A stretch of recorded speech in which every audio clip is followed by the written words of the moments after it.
हरे कृष्ण सर्व भक्तांना. आपल्या इस्कॉन मंगळूरच्या वतीने आपल्या 18 दिवसांच्या भगवद्गीता कोर्सच्या चौथ्या दिवशी आपल्या चौथ्या अध्यायासाठी सर्वांचं हार्दिक हार्दिक स्वागत. आणखी आपण आता जे आहे तर ते चौथा अध्याय सुरू करण्यापूर्वी आपण मंगलाचरण म्हणूया, प्रार्थना म्हणूया आणि आजच्या अध्यायाची सुरुवात करूया. ओम नमो भगवते वासुदेवाय. ओम नमो भगवते वासुदेवाय. ओम नमो भगवते वासुदेवाय. ओम अज्ञानतिमिरान्धस्य ज्ञानाञ्जनशलाकया चक्षुरुन्मीलितं येन तस्मै श्रीगुरवे नमः. श्रीचैतन्यमनोभीष्टं स्थापितं येन भूतले स्वयं रूप कदा मह्यं ददाति स्वपदान्तिकं. वन्देऽहं श्रीगुरो श्रीयुतपदकमलं श्रीगुरुं वैष्णवाञ्च श्रीरूपं साग्रजातं सगण रघुनाथान्वितं तं सजीवं साद्वैतं सावधूतं परिजनसहितं कृष्ण चैतन्यदेवं श्रीराधा कृष्णपादान् सगण ललिता श्रीविशाखान्वितांश्च. हे कृष्ण करुणा सिन्धो दीनबन्धो जगत्पते गोपेश गोपिकान्त राधाकान्त नमस्तुते. तप्त कांचन गौरांगी राधे वृंदावनेश्वरी वृषभानुसुते देवी प्रणमामि हरिप्रिये. वाञ्छाकल्पतरुभ्यश्च कृपा सिन्धुभ्येव च पतितानां पावनेभ्यो वैष्णवेभ्यो नमो नमः. नमो विष्णुपदाय कृष्णपृष्ठाय भूतले श्रीमते भक्ति वेदांत स्वामिन् इति नामिने. नमस्ते सरस्वती देवे गौरवाणी प्रचारिणे निर्विशेष शून्यवादी पाश्चात्य देशतारिणे. जय श्री कृष्ण चैतन्य प्रभु नित्यानंद श्री अद्वैत गदाधर श्रीवासादि गौर भक्तवृंद. हरे कृष्णा कृष्ण कृष्ण हरे हरे हरे राम राम राम हरे हरे. हरे कृष्ण कृष्ण कृष्ण हरे हरे हरे राम राम राम हरे हरे. श्री श्री राधा गोविंद की जय. श्री चैतन्य महाप्रभु की जय. ग्रंथराज श्रीमद् भगवद गीता की जय. श्रील प्रभुपाद की जय. गुरु महाराज की जय. हरे कृष्णा सर्वांना. आपण सर्वांचं या आजच्या चौथ्या दिवशी आपल्या चौथ्या अध्यायासाठी हार्दिक हार्दिक स्वागत. आता आपण चौथा जो अध्याय आहे तर त्याच्याबद्दल समजून घेणार आहोत. आता चौथा अध्याय जो आहे तर ह्याचं नाव काय आहे तर ज्ञान कर्म संन्यास योग. म्हणजे आता भगवान यांच्याविषयीचं थोडक्यात दिव्य ज्ञान म्हणजे काय की योग म्हणजे काय की भगवान यांच्याशी आपला जो विस्मरण झालेला संबंध आहे तो प्रस्थापित करणं. आणि त्याचबरोबर मग भगवान यांच्याशी संबंध प्रस्थापित करणं म्हणजे जोडलं जाणं भगवानांशी. योग म्हणजे टू कनेक्ट. मग आता ज्ञान पण घ्यायचं आणि कर्म आहे त्याच्यापासून संन्यास पण. मग हे बरं कसं म्हणजे नेमकं काय आहे या अध्यायामध्ये तर भगवान यांचं आपण दिव्य ज्ञान जे आहे ते या अध्यायामध्ये घेणार आहोत. मग ते आता आपण पुढच्या श्लोकापासून समजून घेऊ. मग त्याची पुढच्या स्लाइड वरती येऊया. हरे कृष्ण. हा आपले इस्कॉन बेंगलोर मध्ये जे आहेत कुडाईला श्री श्री राधा गोविंद त्यांच्या चरणी आपण वंदन करू. त्यांच्या संतुष्टीसाठी आपण हे सगळं सेवा करूया आणि आपण हे ज्ञान अर्जित करूया. मग त्याच्या पुढच्या स्लाइडवर येऊ. श्रील प्रभुपाद यांच्या चरणी प्रणाम करू, त्यांचे आशीर्वाद घेऊ आणि आपण या अध्यायाची सुरुवात करू. मग त्याची पुढच्या स्लाइडवर येऊ. हां. मग आता आपण तिसऱ्या अध्यायाचा सारांश जो आहे, तर तो पाहिला होता, की तिसरा जो अध्याय आहे, तर त्याचा सारांश जो आहे, तर त्यामध्ये पाहिलं होतं, की त्याग करायचा कर्माचा, की कर्म करायचं. मग निष्काम कर्मयोग आणि ज्ञानयोग यातला फरक आपण समजून घेतला होता. मग कर्मकांडापासून कर्मयोगापर्यंत कसं जाता येईल हे समजून घेतलं होतं. आणि मग आता सामान्य जनांसाठी काय असतं, की नेता जो असतो, तर तो आदर्श नेता जो असतो, तर त्याला ते जे आहेत, तर ते त्याचं जे आहे ते अनुसरण करत असतात. मग आता सर्वात मोठा शत्रू आपला काम आहे, हे पण आपण समजून घेतलं. मग आता पुढे जाऊ आपण. हां, मग त्याची पुढच्या स्लाईडवर. हां. आता चौथा अध्याय आहे ना, ते इथे आपण समजून घेणार आहोत कृष्णाबद्दलचं अतींद्रिय ज्ञान. आता अतींद्रिय म्हणजे कसं दिव्य म्हणजेच आध्यात्मिक ज्ञान. मग सर्व मार्गांचं ध्येय आणि वर्णाश्रम व्यवस्थेची जे म्हणजे ती निर्मिती केली म्हणजे भगवान कृष्ण. तर हेच सर्व मार्गांचं म्हणजे वेगवेगळे भक्तीसाठी जे मार्ग आहेत तर या मार्गांचं ध्येय काय आहे? तर ते म्हणजे कृष्णांची प्राप्ती करणं म्हणजे ध्यानयोग आहे, कर्मयोग, ज्ञानयोग हे सगळे भक्तियोग. यांचं अंतिम ध्येय काय? कृष्ण आणि कृष्ण प्रेम प्राप्त करणं. म्हणजे कृष्णाला प्राप्त केलं कसं कधी करू आपण कृष्ण प्रेम प्राप्त केल्यावर हो की नाही. मग आता कर्मयोग म्हणजे काय समजून घेणार आहोत आपण आणि मग त्यागामुळे कसं काय आपल्याला दिव्य ज्ञान प्राप्त होईल आणि मग पारंपरिक जे ज्ञान आहे म्हणजे गुरु शिष्य परंपरेतलं ज्ञान ह्याचा सारांश काय बरं आहे तर हे सगळं आपण समजून घेणार आहोत. आता पुढे जाऊ आपण. हा मग त्याची पुढच्या स्लाइडवर येईल.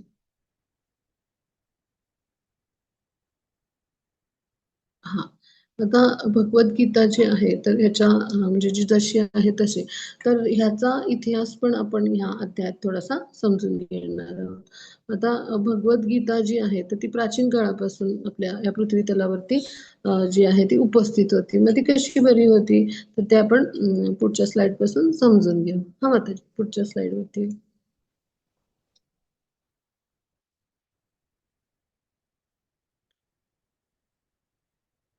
हां. आता हा भगवद्गीतेचा इतिहास समजून घेताना आपण हा जो पहिला श्लोक आहे तर त्याचा अभ्यास करू. तर त्याचे श्लोक वाचू शकाल? हरे कृष्ण. हरे कृष्ण श्रीभगवानुवाच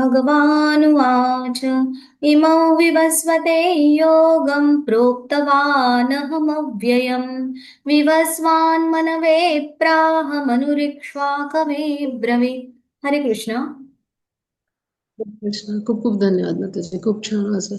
तर आता भगवान श्रीकृष्ण काय म्हणतात, की मी या अव्यय योग विद्येचा उपदेश सूर्यदेव विवस्वांना दिला आणि विवस्वांनी हा उपदेश आहे तो मानव जातीचा जनक मनूला दिला आणि मनूने तो इक्ष्वाकूला दिला. तर आता हे आपण समजून घेणार आहोत. म्हणजे सूर्यलोक जो आहे ना, तर त्याचा जो राजा आहे, तर तो म्हणजे सूर्य म्हणजे सगळ्या म्हणजे त्याचबरोबर ग्रह सगळे जे आहेत, ग्रह, नक्षत्र, तारे ह्या सगळ्यांचा राजा म्हणजे कोण आहे? ग्रहगोलांचा तर सूर्य आहे. मग पूर्वी जी भगवद्गीता होती ना, ते जे राजे असतात त्यांना त्याचं ज्ञान दिलं जायचं म्हणजे राजवंशातील लोकांना, की ज्यामुळे ते काय करत असतात, की प्रजेचं त्यांना संरक्षण करायचं ही राजाची जबाबदारीच आहे. पण कर्मबंधनातून त्यांना म्हणजे जे आहे तर मोकळं होण्यासाठी म्हणजे कर्मबंधनात राजांनी त्यांना समर्थ बनवणं ही पण राजाची जबाबदारी होती. आणि यासाठी राजवंशातल्या क्षत्रियांना हे ज्ञान जे आहे भगवद्गीतेचं हे दिलं जायचं आणि मग ते राजर्षी असे जे असायचे म्हणजे राजे उत्तम कोटीचे ऋषी असायचे म्हणून त्यांना राजर्षी म्हटलंय. म्हणजे जसे जनक महाराज होते, तसे परीक्षित महाराज आहेत, अमरीश महाराज आहेत, युधिष्ठिर असे अनेक उदाहरणं आपल्याला देता येतील. मग असे जे असायचे तर त्यांना हे आध्यात्मिक ज्ञान जे आहे तर ते ह्यासाठी दिलं जायचं. मग राजाला जर दिलं तर तो सगळ्या आपल्या प्रजेला जे आहे ते अशा पद्धतीने या ज्ञानामध्ये उन्नत करू शकतो. मग असंच हे ज्ञान जे आहे ते भगवान यांनी म्हणजे म्हणजे पुरातन काय विवस्वान म्हणजे जो सूर्यदेव आहे त्याचं नाव काय आहे विवस्वान यांना दिला. मग आता विवस्वान जे आहेत तर त्यांनी जे आहेत तर आपला शिष्य कोण आहे तर मनू यांना दिला. मग आता आपलं नाव मनुष्य जे आहे ना तर ह्या मनूवरनं आहे म्हणजे मनूपासून सगळी मानव प्रजाती निर्माण झाली. मग म्हणून आपल्याला मनुष्य म्हटलं जातं. मग त्यांनी मनूंना हे ज्ञान दिलं आणि मनूंनी काय केलं तर हे जे आहे चक्रवर्ती सम्राट जो होता पृथ्वीवरचा त्याचं नाव इक्ष्वाकू तर ह्याला दिलं. मग ह्या इक्ष्वाकूच्या कुळामध्येच पुढे रघु म्हणून राजे आले की म्हणजे तर ज्यांच्या पुढे वंश परंपरेमध्ये त्रेतायुगामध्ये भगवान श्री रामचंद्र म्हणून भगवान हे जे आहेत ते प्रकट झाले. मग अशा पद्धतीने भगवद्गीतेचं ज्ञान जे आहे तर ते गुरु शिष्य परंपरेनं जे आहे तर ते जे आहे तर ते प्राचीन काळापासून दिलं गेलं आणि म्हणून भगवद्गीता जी आहे तर ती जी आहे तर ती अशा गुरु शिष्य परंपरेच्या माध्यमातून आपण स्वीकारणं आवश्यक आहे पहा. आणि भगवान गीता सूर्यदेवांना सांगितली. मग सूर्यदेवाने आपला पुत्र मनू म्हणजे त्यांचा पुत्र पण आहे तो मनू आणि मनूने मग त्यांचे पुत्र की जे चक्रवर्ती सम्राट होते इक्ष्वाकूंना सांगितली. मग अशा पद्धतीनं ही जी भगवद्गीता आहे तर हिचं जर आपण इतिहास जाण्याचं ठरवलं तर कलियुग जे आहे तर 4032 वर्ष आहे साधारण. मग त्याच्या दुप्पट आहे द्वापार युग. म्हणजे जर आपण समजून घ्यायचं झालं तर आणि त्याच्या जे आहे तर 3 पट आहे ते त्रेतायुग. तर अशा पद्धतीनं साधारण आपण हे सगळं जर वैदिक गणित जाणलं आणि मग आता इथं जर समजून घ्यायचा प्रयत्न केला तर 20 लाख वर्षापूर्वी मनूने जे आहे ते आपला पुत्र आणि शिष्य जे आहे ते ह्याला ही भगवद्गीता सांगितली होती पहा. आणि मग आता तिथून पुढं जे आहे तर मनूचं आयुष्य म्हणजे अनेक जे आहे तर ते लाख वर्ष आहे म्हणजे वैदिक गणितानुसार. मग असा जर विचार केला तर ही जी भगवद्गीता आहे ती सर्वसाधारण जी आहे तर ती 20 लाख वर्षापासून म्हणजे ती उपस्थितच होती. तर अशा पद्धतीनं आपण जो आहे तर वैदिक गणितानुसार हे समजून घेऊ शकतो पहा. मग आता पुढे जाऊ आपण. हा माताजी पुढच्या स्लाइड मध्ये. हा मग आता हे जे ज्ञान आहे ते कसं आहे तर हा श्लोक आपण समजून घेऊ.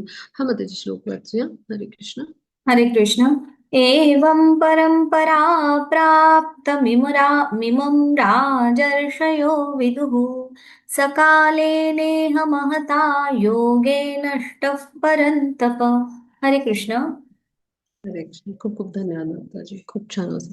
तर इथे आपण समजून घेऊ की एवं परंपरा प्राप्त म्हणजे काय की ह्याप्रमाणे गुरु शिष्य परंपरेद्वारे हे जे म्हणजे विज्ञान आहे परमश्रेष्ठ असं विज्ञान असं म्हटलंय. विज्ञान म्हणजे काय की जे कृतीच्या स्तरावर आपण जेव्हा ज्ञान आणतो तेव्हा त्याला विज्ञान म्हणायचं है ना. म्हणजे उदाहरण घेऊया सोपं भौतिक स्तरावरचं की जर मी पोहण्याची पुस्तकं वाचली फक्त आणि तर मग मला जे आहे तर ते पोहता येईल का नाही. मग त्यासाठी काय करायला लागेल तर मला प्रत्यक्ष पोहून पोहून पाहावं लागेल. मग ह्याला म्हणायचं कृतीच्या स्तरावर आपण ज्ञान आणलं म्हणजे कसं पोहायचं आपण समजून घेतलं पुस्तकं वाचून. मग ते ज्ञान आचरणात आणलं आणि आपण पोहण्याची कला शिकलो. मग ह्याला म्हणायचं विज्ञान. मग अशाच पद्धतीने ते आध्यात्मिक स्तरावरचं ज्ञान जे आहे ते आचरणाच्या स्तरावर म्हणजे असं जे परमश्रेष्ठ का म्हटलंय कारण हे आध्यात्मिक ज्ञान आहे. हे भगवान यांच्याकडून आलेलं आहे. त्यामुळे हे असं सर्वश्रेष्ठ असं ज्ञान आहे. तर असं ज्ञान जे आहे ते गुरु शिष्य परंपरेद्वारे प्राप्त केलं या राजर्षींनी. आणि मग काळाच्या ओघामध्ये काय झालं तर ही परंपराच आहे ना गुरु शिष्य परंपरा ही खंडित झाली. आणि त्यामुळे काय झालं की विज्ञान जे आहे हे ते आपले यथार्थ रूप जे आहे त्याचं तर ते लुप्त झालं. आता इथं आपण समजून घेऊया. लुप्त झालं म्हणजे काही काय होतं नष्ट होणं आणि लुप्त होणं यात फरक आहे. नष्ट होणं म्हणजे सगळे रेफरन्सेस त्याचे निघून जातात संदर्भ. पण लुप्त होणं म्हणजे काय की त्याच्यामध्ये वेगवेगळी काय म्हणतो भेळ-मिसळ असं आपण म्हणतो ना म्हणजे इतर तर्क ज्ञान असं आपलेच तर्क मानसिक किंवा इतर लोकांनी आपली मतं मांडलेली असतात आणि ते ज्ञान प्रस्तुत केलं जातं भगवान यांचं ज्ञान. मग ह्याला म्हणायचं लुप्त होणे. मग असं त्यावेळेला परिस्थिती निर्माण झाली की नागरिकांवरती राज्य करण्यासाठी हा भगवद्गीतेचा उपयोग होता. म्हणजे राजर्षींसाठी पण आसुरी प्रवृत्तीच्या लोकांसाठी नव्हता. आणि मग ते काय करतात गीतेला अर्थहीन बनवतात. म्हणजे आपल्याला म्हणजे मनानुसार कुठलाही अर्थ गीतेचा काढतात आणि आपल्या अशा भाषांची रचना करतात गीतेबद्दलच्या. असे जे लोक असतात ते फक्त व्यापारी करण्यासाठीच भगवद्गीतेचं भाष्य करत असतात. आणि मग असे जे लोक आहेत त्यांच्यामुळे काय झालं गीतेचा मूळ उद्देश जे भगवान यांना सांगायचं होतं तर तेच नष्ट झालं. आणि त्यामुळे काय झालं गुरु शिष्य परंपरा पण त्यामुळे खंडित झाली. त्याचं गांभीर्यच नाही राहिलं. आणि मग आता ही गुरु शिष्य परंपरा जी आहे ती पुन्हा स्थापित करण्याची आवश्यकता निर्माण झाली पहा. मग 5000 वर्षापूर्वी गुरु शिष्य परंपरा खंडित झाली होती हे भगवान यांना लक्षात आलं होतं. म्हणून त्यांनी घोषित केलं की गीतेचा मूळ उद्देश लुप्त झालाय. म्हणजे अशा पद्धतीने त्याच्यामध्ये अनेक आपण म्हणू की वेगवेगळे जे आहेत तर ते तर्क वितर्क त्यात घातले गेले होते की जे भगवानांना कधीच सांगायचं नव्हतं. आणि त्यामुळं त्यांनी काय केलं की अर्जुनाला हे जे ज्ञान आहे तर ते दिलं पहा कुरुक्षेत्राच्या युद्धभूमीवरती. आणि ते कसं दिलं 45 मिनिटामध्ये दिलं. आणि त्यासाठी त्यांनी अर्जुनाला निवडलं त्याची जी आहे ती शिष्यत्व जे आहे त्याचं. तर ते ते जाणतात म्हणजे एक उत्तम भक्त आहे अर्जुन. आणि म्हणून त्यांनी त्याची जी आहे तर शिष्य म्हणून निवड केली पहा. आणि म्हणून जे आहे तर ते भगवद्गीता जी आहे ती भगवान यांनी कुरुक्षेत्रावरती सांगितली. कारण त्याद्वारे गुरु शिष्य परंपरा जी आहे ती त्यांनी पुनर्प्रस्थापित केली. मग आता अर्जुनाने गुरु म्हणून स्वीकारले कृष्णांना. तो शरण गेलाय. आता अर्जुनाला पण जे आहेत ते गुरु म्हणून एक शिष्य म्हणून जे आहेत ते भगवान स्वीकारणार आहेत. आणि सगळं हे जे ज्ञान आहे ते म्हणजे देव करतात. मग आता इथे आपण समजून घेऊ की गुरु शिष्य परंपरेतलं ज्ञान का आपण घ्यायचं. तर ते कसं असतं निष्कलंक असतं. जे जसं कृष्णाने सांगितलंय तसंच ते जे आहे तर ते परंपरेनुसार पुढे पुढे प्रसारित होत राहतं. म्हणजे त्याच्यामध्ये कुठलाही भाग वाढवला जात नाही. मनाने कुठलेही शिष्य जेव्हा गुरु बनतात तेव्हा ते आपलं मनाचे तर्क आहेत ते त्याच्यामध्ये घालत नाहीत. आपल्या गुरूंनी जे सांगितलं तेच ते आपल्या शिष्याना सांगतात. ते शिष्य पुन्हा गुरु बनले की ते आपल्या शिष्यांना त्यांच्या गुरूंनी जे काही सांगितलं ते सांगतात. मग अशा पद्धतीनं हे ज्ञान आहे ते पवित्र राहतं आणि परंपरेद्वारे हे एका सुरक्षित छताखाली राहतं. आणि म्हणून गुरु शिष्य परंपरा ही आवश्यक आहे. मग आता पुढे जाऊ आपण. हा माताजी पुढच्या स्लाइडवर. हा मग आता हे ज्ञान कसं आहे तर गुरु शिष्य उत्तर म्हणजे काय तर शिष्य उत्तराधिकार परंपरेनं मिळतं. मग इथे चित्रात पहा हा मुलगा जो आहे हा ह्या वृक्षावर चढलाय आणि तिथले चांगले चांगले आंबे नीट व्यवस्थित घेतोय आणि तो दुसऱ्या मुलाच्या हातात देतोय. मग तो मुलगा काय करतोय की तो त्या मुलीच्याकडे टोपलीत ठेवायला देतोय. म्हणजेच काय एकाने हे ज्ञान घेतलं आणि ते अत्यंत व्यवस्थितपणे दुसऱ्याच्या हाती दिलं सोपवलं शिष्य म्हणून गुरुनी. आणि मग ते जेव्हा शिष्य गुरु बनले शिष्य उत्तराधिकार म्हणजे काय गुरु बनले ते तेव्हा त्यांनी आपल्या पुढच्या शिष्यांना अगदी व्यवस्थित ते ज्ञान दिलं. कसं ते सुरक्षित टोपलीमध्ये होतं. म्हणजेच काय अत्यंत पवित्र आहे आणि ते सुरक्षितपणे ठेवलं जातं आणि ते पुढे दिलं जातं. मग अशा पद्धतीने हे ज्ञान उत्तराधिकारांनी मिळते. मग आता पुढे जाऊ आपण. हा माताजी हरे कृष्ण. हां. मग आता ही जी परंपरा आहे, तर आपली कुठली आहे? ह्या परंपरेचं नाव आपण समजून घेऊया. ह्या परंपरेचं नाव आहे ब्रह्म मध्व गौडीय परंपरा. ब्रह्म म्हणजे का? तर कृष्णांनी हे ज्ञान जे आहे ते ब्रह्माजींना दिलं. मग ब्रह्माजींनी हे ज्ञान जे आहे, तर त्यांचे जे त्यांच्याकडचं जे ज्ञान जे आहे ते नारद मुनींना दिलं. नारद मुनींनी हे ज्ञान जे आहे तर ते व्यास मुनींना दिलं. व्यास मुनींनी हे ज्ञान मध्वाचार्यांना दिलं. म्हणून मध्वाचार्य महान आचार्य होऊन गेले आपल्या परंपरेतले. म्हणून मध्व हा शब्द वापरला जातो. म्हणजे ब्रह्म मध्व गौडीय. गौडीय म्हणजे पश्चिम बंगाल जे आहे तर म्हणजे तिकडे गौडीय वैष्णव जे आहेत तर म्हणजे त्यांचं बद्दल जे काही आहे ते साहित्य लिहिलं गेलं किंवा तिकडून बरचसं ज्ञान आपल्याला हे मिळतं. म्हणून गौडीय गौड या शब्दाचा अर्थ बंगाल पश्चिम बंगाल प्रांताला पूर्वी गौड म्हटलं जातं. मग गौडीय परंपरा. मग आता ही जी परंपरा आहे तर इथे आपण पाहतो की म्हणजे गुरु शिष्य परंपरेमध्ये 32वे जे आहेत आचार्य ते श्रील प्रभुपाद आहेत. मग त्यांचे जे गुरु होते ते भक्ती सिद्धांत सरस्वती. मग भक्ती सिद्धांत सरस्वती यांचे गुरु होते गौरी किशोरीदास बापजी. गौरी किशोरीदास बापजी यांचे गुरु होते भक्तिविनोद ठाकूर. भक्तिविनोद ठाकूर यांचे गुरु होते जगन्नाथदास बापजी. आणि अशा पद्धतीने ही गुरु शिष्य परंपरा आहे. मग आता इथे चित्रात पाहूया आपण की भगवान यांनी या म्हणजे ब्रह्मांडामध्ये आहे तर ते 4 लोकांना हे ज्ञान दिले. एक तर ब्रह्माजींना. त्यामुळे ही अत्यंत प्राचीन आपली परंपरा आहे ब्रह्ममध्व गौडीय परंपरा. कारण ब्रह्माजी म्हणजे सर्वात प्रथम निर्माण झाले. आदिपुत्र असं म्हणतात. त्यांना निर्माण केलं भगवान यांनी आपल्या नाभी कमलातून. त्यामुळे ही सर्वात प्राचीन आणि जुनी परंपरा आणि ह्याला म्हणजे किंवा संप्रदाय पण म्हटलं जातं. मग त्याला म्हणायचं ब्रह्म संप्रदाय किंवा ब्रह्म मध्व गौडीय परंपरा किंवा संप्रदाय. मग दुसरं हे ज्ञान दिलं माता लक्ष्मींना. मग त्याला श्री संप्रदाय किंवा लक्ष्मी संप्रदाय म्हटलं जातं. मग तिसरं जे ज्ञान दिलं भगवान शिव जे आहेत शिवजींना दिलं. मग त्याला रुद्र संप्रदाय म्हटलं जातं. आणि चौथं जे ज्ञान आहे ते 4 कुमारांना दिलं, म्हणून त्यांना जे आहे ते कुमार संप्रदाय असं म्हटलं जातं. मग आपल्या ब्रह्म मध्व गौडीय परंपरेतले सर्वात महान आचार्य म्हणजे मध्वाचार्य होऊन गेले. मग श्री संप्रदायातले जे आहेत ते सर्वात महान आचार्य म्हणजे रामानुजाचार्य होऊन गेले. मग रुद्र संप्रदायामध्ये विष्णू स्वामी होऊन गेले. तसं कुमार संप्रदायामध्ये निंबकाचार्य नावाचे महान आचार्य होऊन गेले.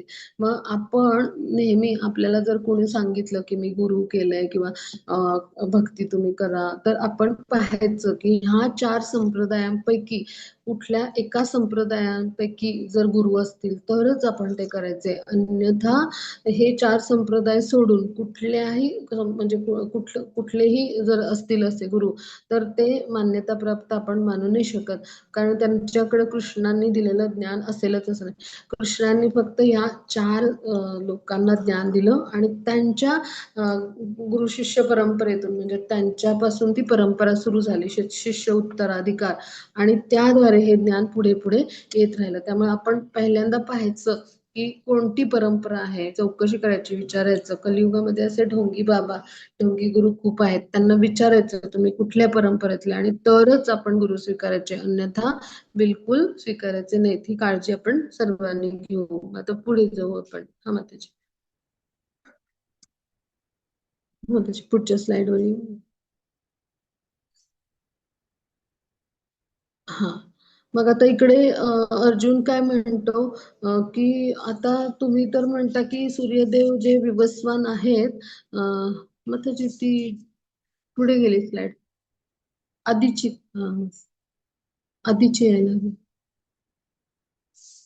हा, हीच असू दे. हा हा, तर आता याच्या पुढे माताजी, ही ही आपण पूर्ण केली माताजी, ह्याच्या पुढची. हा, इथेच राहू दे. हा, तर अर्जुन म्हणतात की सूर्यदेव विवस्वान, मग त्याची पुन्हा तीच येते, पुढची स्लाइड येते. चौथ्या श्लोकाची ठेवा स्लाइड. हरे कृष्ण, हरे कृष्ण. आपण माझे समकालीन आहात माताजी श्लोक. 4 नंबर. हा, येस, हा, हरी बोल. आता हीच टेबल ठेवा. हे पूर्ण करू आपण शिकवून. तर आता इकडे समजून घेऊया की अर्जुन काय म्हणतात की सूर्यदेव विवस्वान हा जन्माने तुमच्यापेक्षा ज्येष्ठ आहे, म्हणून प्रारंभी तुम्ही या विज्ञानाचा उपदेश त्याला सांगितला. हे मला कसं समजेल, मी कसं जाणायचं? म्हणजे अर्जुन काय म्हणतोय की सूर्यदेव विवस्वान तर खूप आधी त्याचा जन्म झालाय, मग तुम्ही कसं बरं तेव्हा होतात? तो तर तुमच्यापेक्षा जास्त व्हायचा असेल असं वाटतंय अर्जुनाला. म्हणजे सूर्यदेव विवस्वान जेव्हा होते, तर त्यावेळेला श्रीकृष्ण जे आहे तर त्यांच्या आधीपासून आहेत. भगवान जे कसे आहेत ते अनादी आहेत, म्हणजे अनादी काळापासून आहेत. त्यांना काय म्हटलंय, असे जे आहेत भगवान, त्यांना पुराण पुरुष म्हटले, आदी पुरुष म्हटले, आणि त्यामुळं त्यांनी विवस्वानांना हे ज्ञान दिलं होतं. पण अर्जुन नाही जाणत, कारण आपल्यासारखे जे जीवात्मे आहेत तर आपल्याला विस्मरण झालेलं असतं आपल्या अनेक गतजन्मांचं. त्यामुळे आपल्याला मागील जन्माचं नाही आठवू शकणार. आणि ज्यावेळेला त्यांनी हे ज्ञान दिलं होतं भगवान यांनी, त्यावेळेला आपण कुठल्या ना कुठल्या म्हणजे स्तरावर तिथे उपस्थित होतो. म्हणजे असं नाही की आपण नव्हतो किंवा अर्जुन नव्हता असं नाही, पण त्याला एक जीवात्मा म्हणून जे आहे तर हे विस्मरण म्हणजे भगवान यांनी जे आहे तर ते केलेलं आहे योगमाया शक्तीनं. आणि त्याचबरोबर आपण आणि भगवान यांच्यामध्ये फरक आहे. भगवान श्रेष्ठ आहेत आणि आपण कनिष्ठ आहोत. त्यामुळे अर्जुन जरी उच्च कोटीचा महान भक्त असला तरी भगवान यांचं श्रेष्ठत्व आणि आपल्यासारख्या म्हणजे अशा भक्ताचं कनिष्ठत्व हा फरक राहणारच. त्यामुळं म्हणजे अर्जुनासारख्या जीवात्म्याला सुद्धा भगवान यांनी सगळं विस्मरण करवलेलं आहे. त्यामुळं म्हणजे हे योगमाया शक्तीनं का करवलंय, तर तो अत्यंत महान भक्त आहे. पण इथे अशी परिस्थिती आहे की आपल्यासारखाच एक अर्जुन जो आहे तर तो जो जीवात्मा आहे, आणि त्यामुळं त्याला अनेक जन्मांचं जे आहे तर ते काही आठवणं शक्य नाही. म्हणजे ह्याच्यावरून आपण लक्षात घेऊया की आपल्याला म्हणजे आदल्या दिवशीचं किंवा महिनाभर आधीचं आठवत नाही. मग आपल्याला कशामुळे आठवत नाही, तर आपल्याला विस्मरण होत असतं. मग मागच्या जन्मांचं आठवेल का? बिलकुल नाही. मग त्यामुळं अर्जुनाचा हा गोंधळ झालाय की तुम्ही तर माझ्याबरोबर आत्ता माझ्या वयाचे दिसता, आणि हे बरं कसं शक्य आहे की तुमच्यापेक्षा ते ज्येष्ठ सूर्यदेव विवस्वान. तर मग भगवान जे आहेत तर ह्यांची भगवत्ता म्हणजे म्हणजे काय की भगवान हे आदिपुरुष पुराण पुरुष आहेत आणि त्यामध्ये तेव्हापासून उपस्थित होते. मग तेव्हा वेगळ्या स्वरूपात म्हणजे अर्जुन आणि भगवान यांचा पुन्हा पुन्हा अवतार होतो नरनारायण म्हणून, तेव्हा ते होते पण वेगळ्या रूपात उपस्थित होते.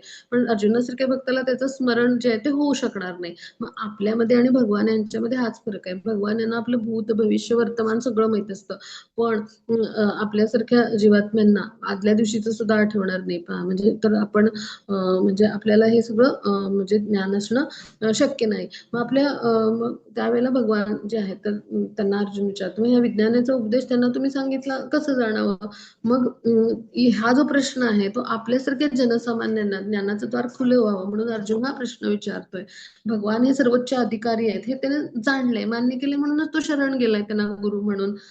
मग आता भगवान हे कसे आहेत तर दिव्य आहेत, प्रकृती गुणांच्या पलीकडे आहेत. म्हणजे आणि आपल्यासारखे ते सामान्य नाहीत, सच्चिदानंद आहेत. त्यामुळे त्यांच्या इच्छेनुसार त्यांच्या इच्छेनुसार ते प्रकट होत असतात आणि ते भूतलावर प्रकट होऊन आपलं कार्य करत असतात. मग ते कसं बरं ते आता आपण पुढे जाणू. हा, मग त्याची पुढच्या स्लाइडवर येऊया.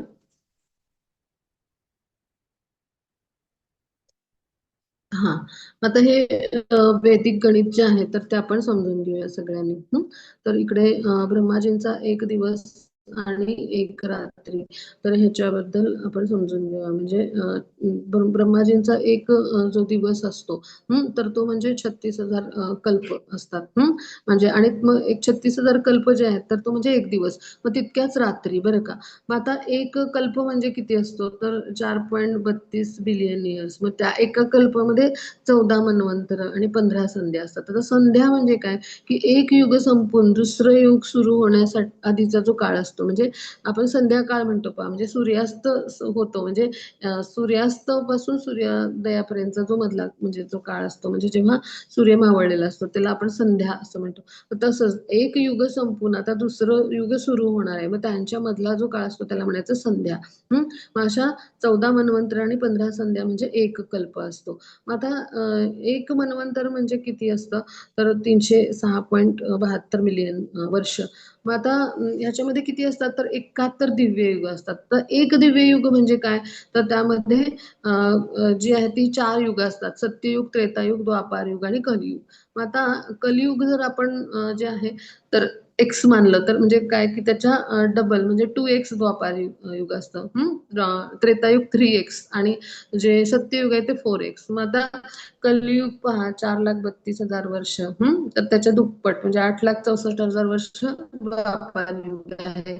मग त्रेतायुग जे आहे तर म्हणजे त्याच्यात तिप्पट आहे आणि जे सत्ययुग आहे तर ते त्याच्यात म्हणजे चौपट म्हणजे ते जे आहे तर ते मिलियन्स मध्ये आहे. म्हणजे ह्याच्यावरून आपण काय समजून घेतलं की अशी दिव्य युग असतात, दिव्य युग जे असतात तर ते त्यामध्ये 4 ही छोटी युग असतात.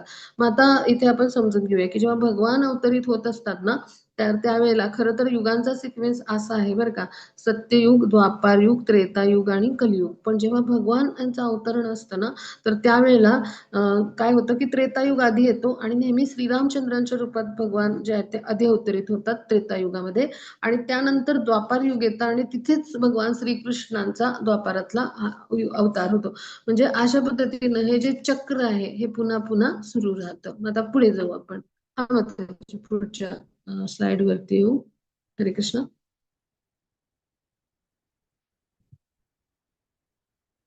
हां. आता ब्रह्माजींचं जीवन जे असतं ते 100 वर्षांचं. मग त्यांची 50 वर्ष झाली म्हणजे साधारण ब्रह्माजींचं जे जीवन आहे तर ते साधारण 155.52 ट्रिलियन वर्ष आहे. मग आता त्यातलं आपण समजून घेऊ की 4 युगांची 27 चक्र संपले आणि मग सत्ययुग, त्रेतायुग, द्वापारयुग संपलं आणि कलियुगातली निघून गेलेली वर्ष जी आहेत आता ह्या स्लाइड्स बनवल्या तेव्हा म्हणजे 6-7 म्हणजे 6 वर्ष होऊन गेली 2021 च्या आधी स्लाइड बनवल्यात. तर आता जे आहेत तर 5,100 जी आहेत तर ती 27 वर्ष पूर्ण झालेत आणि 5,128 वर्ष सुरू आहे. मग ब्रह्मदेवांचं जीवन जे आहे तर 155.522 ट्रिलियन इयर्स इतकं आहे पहा. आता पुढे जाऊ आपण. हा, मग पुढच्या स्लाइडवर. हा, मग आता मनूचं जीवन इथे सांगितलंय की 4 युगांची 27 चक्र संपलीत, 3 युग संपलीत, कलियुगातला 5127 एवढा वर्ष काळ निघून गेलाय 4000 पैकी. 4,32,000 वर्षांचं कलियुग आहे, तर त्यातली आता कुठे 5127 वर्ष संपलीत. आणि त्यामुळे मग मनूचं जीवन किती आहे, 120 मिलियन पकडू आपण, 120.53 वर्ष असं आहे. म्हणजे ह्याच्यावरून आपण समजून घेऊ की गीता जी आहे तर ती मनूच्या जन्मापूर्वीच म्हणजे भगवानांनी आपला शिष्य सूर्यदेव विवस्वानाला सांगितली होती. मग त्यावरून गीता ही 120 दशलक्ष वर्षापूर्वी विवस्वानाला सांगितली होती. आणि गीता म्हणजे सर्वात आधी म्हणजे जेव्हा कालगणना सुरू होते ह्या दिव्य युगांची, तर सर्वात आधी म्हणजे किती लक्ष वर्षापासून सुरुवात होती, तर म्हणजे उपस्थित होती या पृथ्वी तलावर, म्हणजे तर ती 20 लाख वर्षापासून तिची उपस्थिती आहे. आणि तिचं जर म्हणजे ती प्रकट झाली. आणि एकूण आतापर्यंतचा काळ जर मोजला तर 120 दशलक्ष वर्षापासून पूर्वी ते विवस्वानाला सांगितले गेले. मग हा भाग आपण समजून घेतला. मग आता पुढे जाऊ आपण. हा माताजी.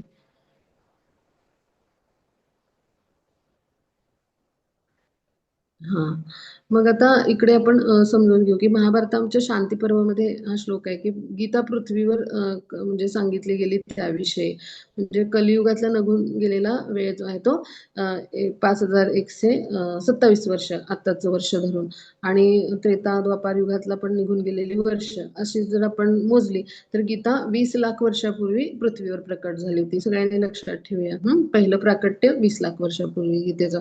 मग आता त्रेता म्हणजे त्याच्यामध्ये श्लोक येतो की म्हणजे महाभारता मधल्या शांती पर्वामध्ये, की त्रेतायुगाच्या आधी परमात्म्याच्या संबंधाचं हे शास्त्र विवस्वानाने मनूला, आणि मनूने जे आहे तर ते इक्ष्वाकुला दिलं. आणि ज्याच्या कुळामध्ये म्हणजे रघु नावाचा राजा होता, की जिथे त्याच्या कुळामध्ये रामचंद्र जे आहेत भगवान जे आहेत ते प्रकट झाले. मग तेव्हापासून भगवद्गीता या पृथ्वी तलावर उपस्थित होती. मग आता पुढे जाऊ आपण. हा माताजी पुढच्या स्लाइडवर येऊ.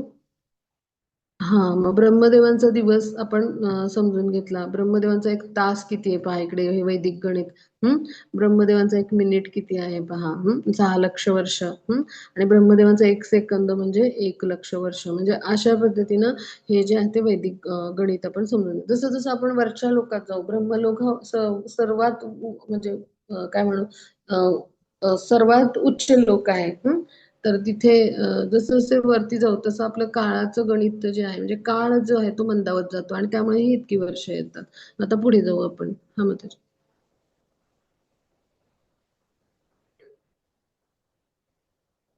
हा श्लोक वाचू.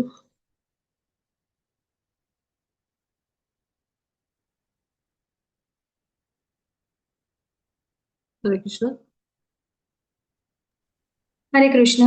अजोऽपि हा सन् अव्ययात्मा भूतानामीश्वरोऽपि सन् प्रकृतिं स्वामधिष्ठाय सम्भवाम्यात्ममायया. हरे कृष्ण. हरे कृष्णा. खूप खूप धन्यवाद माताजी. तर आपण समजून घेऊ की भगवान काय म्हणतात, मी जरी अजन्म आहे, माझा दिव्य शरीराचा कधी नाश नाही होता, आणि मी सगळ्या प्राणीमात्रांचा ईश्वर, तरी प्रत्येक युगामध्ये माझ्या मी मूळ दिव्य रूपात अवतीर्ण होतो, प्रकट होतो. मग आता इथे समजून घेऊ की भगवान कसे आहेत, अजन्मा म्हणजे काय, की त्यांचा म्हणजे कधी जन्म होत नाही म्हणून त्यांना अजन्मा म्हटलं जातं. अव्यय म्हणजे काय, तर अविनाशी म्हणजे काय, की त्यांना विभागता येणार नाही, म्हणजे अशा पद्धतीनं नाश कधी ते पावणार नाहीत. त्या अर्थाने. मग आता भगवान जे आहेत तर आपल्याला बद्दल काय सांगतात, की त्यांच्या दिव्य शरीर आहे, म्हणजे सच्चित आनंद, म्हणजे संपूर्ण जे आहे ते शाश्वत. दिव्य म्हणजे काय, की चित म्हणजे काय, ज्ञानाने युक्त, आणि आनंद म्हणजे परमानंदाचं ठिकाण, असं दिव्य आध्यात्मिक शरीर आहे.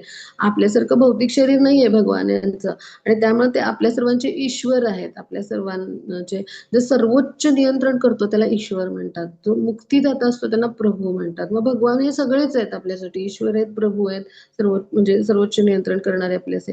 मग प्रत्येक युगायुगात भगवान काय म्हणतात, मी माझ्या मूळ दिव्य रूपात अवतीर्ण होतो. मग ते चित्रात पहा, म्हणजे वसुदेव आणि देवकी जे आहेत ते कारागृहात होते, मग त्यांच्या पोटी जे आहेत ते भगवान प्रकट होणार होते. मग त्यावेळेला भगवान जे आहेत ते आपल्या मूळ दिव्य रूपात म्हणजे चतुर्भुज विष्णू रूपात प्रकट झाले पहा. शंख चक्र गदा पद्म त्यांच्या हातात आहे. आणि मग जेव्हा देवकीने प्रार्थना केली की अशा रूपात मी तुम्हाला कसं काय मुलगा म्हणून स्वीकारू. मग त्यांनी तुम्ही छोट्या लहान बालकासारखे व्हा सामान्य. मग ते इथे प्रकट झालेत पहा. मग त्यांची सगळी आभूषणं आणि सगळं त्यांच्या अंगावर आहे पहा. म्हणजे हे त्यांचं मूळ दिव्य रूप, बालक रूप आहे पहा. मग अशा रूपामध्ये म्हणजे बालक रूपात सुद्धा त्यांचं मूळ दिव्यत्वामध्येच ते प्रकट होतात. मग अशा पद्धतीने ते प्रकट झाले. म्हणजेच काय की भगवान आणि आपल्यामध्ये फरक आहे पहा. म्हणजे भगवान जे आहेत तर ते प्रकृतीच्या 3 गुणांच्या पलीकडे आहेत आणि भगवान यांचा देह कसा आहे शाश्वत आहे. भगवान आपल्या मनुष्यासारखं शरीर घेऊन येतात, पण ते पूर्णतः आध्यात्मिक असतात. म्हणजे बाह्य मनुष्य शरीर असलं तरी पण ते त्यांचं जे आहे तर तो देह कसा आहे पूर्णतः आध्यात्मिक आहे. आपलं कसं आहे शरीर जे आहे ते नाश पावणार आहे, पण भगवान यांचं शरीर नाश पावणार नाही. म्हणून त्यांना काय म्हटलं जातं अशारीरी म्हटलं जातं, कारण त्यांचं दिव्य आध्यात्मिक शरीर आहे पहा. मग आपला आत्मा एका शरीरातून दुसऱ्या शरीरामध्ये देहांतर करत असतो. पण भगवान यांचं तसं नाहीये. भगवान आपल्या दिव्य आध्यात्मिक शक्ती, अंतरात्मा शक्तीद्वारे आपले मूळ दिव्य रूप म्हणजे जे श्याम सुंदर रूप आहे, तर त्या रूपामध्ये म्हणजे आहे ते प्रकट होत असतात पहा. मग आपण पाहिलं असेल की चित्र आपण श्रीकृष्णाची पाहिली असेल तर श्रीकृष्णांना अशी दाढी असलेली आपण कधी पाहिलंय का? बिलकुल नाही, हो की नाही? म्हणजे श्रीकृष्ण जे आहेत त्यांची बाल्यावस्था आहे, कौमार्यावस्था आणि मग किशोर वयात ते येतात, श्याम सुंदर रूप त्यांचं ते. आणि त्यानंतर पुढे मग त्यांचं वाढणे म्हणजे ते कसे आहेत किशोर वयात आहेत, क्वाशार किंवा किशोरवयीन असं म्हटलं जातं. आणि जेव्हा हे कुरुक्षेत्राचं युद्ध झालं तेव्हा त्यांना नातवंड होती. आणि भगवान जे आहेत तर ते म्हणजे त्यांचं जे म्हणजे वय आहे तर म्हणजे ते बरंच असं वय झालेलं होतं पहा. पण ते दिसत कसे होते तर 25ल्या तरुणासारखे. म्हणजेच काय की भगवान हे पुराण पुरुष आहेत. म्हणजे त्यांचं जे शरीर आहे तर ते बिलकुल आपल्यासारखं जे म्हणजे नाश पावणार असं नाही. त्यांचं दिव्य आध्यात्मिक शरीर. मग त्यांचं म्हणजे प्रकट होणं आणि त्यांचं म्हणजे ते प्रकट होतात आणि आपला अवतार संपवून पुन्हा आपल्या आध्यात्मिक धामाला परत जातात. तर हे म्हणजे सूर्य जसा आकाशात उगवतो आणि मावळतो असं आहे. म्हणजे सूर्य आकाशात उगवतो आणि मावळतो म्हणजे आपल्याला आपल्या डोळ्यांना तो आपली इंद्रिय अपूर्ण आहेत म्हणून आपल्याला सूर्य उदय म्हणजे सूर्याचा उदय होतो आणि अस्त होतो असं वाटतं. कारण का तर आपण जे आहेत मनुष्य तर आपल्यामध्ये आपले इंद्रिय आहेत ते अपूर्ण आहेत. आपण त्रुटी करतो, आपण चुका करतो, आपण फसवतो आणि आपण भ्रमात राहतो की मी शरीर आहे. तर त्यापैकीच आपली इंद्रिय अपूर्ण म्हणजे काय की आपल्याला आपल्या डोळ्यांच्या मर्यादा आहेत. म्हणजे अपूर्ण इंद्रिय म्हणजे क्षमता कमी आहे. म्हणजे आपल्याला दूरवरचा तारा पाहायला टेलिस्कोप लागतो किंवा जीवाणू विषाणू आपण मायक्रोस्कोपच्या खाली पाहतो. मग त्यामुळं आपल्याला त्याचा अपूर्ण इंद्रियामध्ये भास होतो की श्रीकृष्ण जे आहेत ते प्रकटले आणि परत गेले. पण भगवान जे आहेत तर ते आपल्या सगळ्याहून भिन्न आहेत. ते त्यांच्या अंतरंग शक्तीमुळे जे आहेत तर ते सच्चिदानंद रूपामध्ये प्रकट होतात पहा. त्यामुळे ते भौतिक प्रकृतीमुळं किंवा त्या 3 गुणांमुळे प्रभावित नाहीत होत. आपण होतो 3 गुणांमुळे प्रभावित. मग हाच आपल्यामध्ये आणि भगवान यांच्यामध्ये फरक आहे. म्हणजे आपल्याला आपल्या मूळ शरीराचं विस्मरण होतं. मग भगवान हे भूत भविष्य त्याचबरोबर वर्तमान आपल्याविषयी पण जाणतात आणि सगळ्यांविषयी पण जाणतात. त्याचबरोबर स्वतःविषयी पण भगवान यांचं ज्ञान आहे. मग हा फरक आहे भगवान आणि आपल्यामध्ये. भगवान स्वामी आहेत आणि आपण त्यांचे सेवक आहोत पहा. म्हणजे भगवान जे आहेत तर त्यांचं रूप किंवा त्यांचा आत्मा किंवा त्यांचं शरीर ह्याच्यामध्ये काही भेद नाहीये. म्हणजे पण आपलं कसं आहे की प्रत्येक आपली गोष्ट वेगळी आहे. म्हणजे भगवान आणि आपल्यामध्ये हाच फरक आहे. म्हणजे भगवान जे आहेत तर त्यांचं सगळं शरीर आध्यात्मिक आहे आणि आपलं कसं आहे आपला आत्मा आध्यात्मिक आहे, आपलं शरीर भौतिक आहे. आणि भगवान जे आहेत तर ते कसे आहेत आपले स्वामी आहेत आणि भगवान यांची जी शक्ती आहे भौतिक शक्ती, बहिरंगा शक्ती तर जी आहे तर ती जी आहे ती तर तिच्या मुळं आपण भ्रमित होत असतो आणि आपण स्वतःला शरीर समजत असतो. पण भगवान जे आहेत तर ह्या कुठल्याही शक्तीमुळे कधी प्रभावित होत नाहीत किंवा या प्रकृतीच्या 3 गुणांमुळे प्रभावित होत नाहीत. कारण भगवानच हे शक्तींचे स्वामी आहेत. मग आता पुढे जाऊ आपण. मग त्याच्या पुढच्या श्लोकावर येऊ.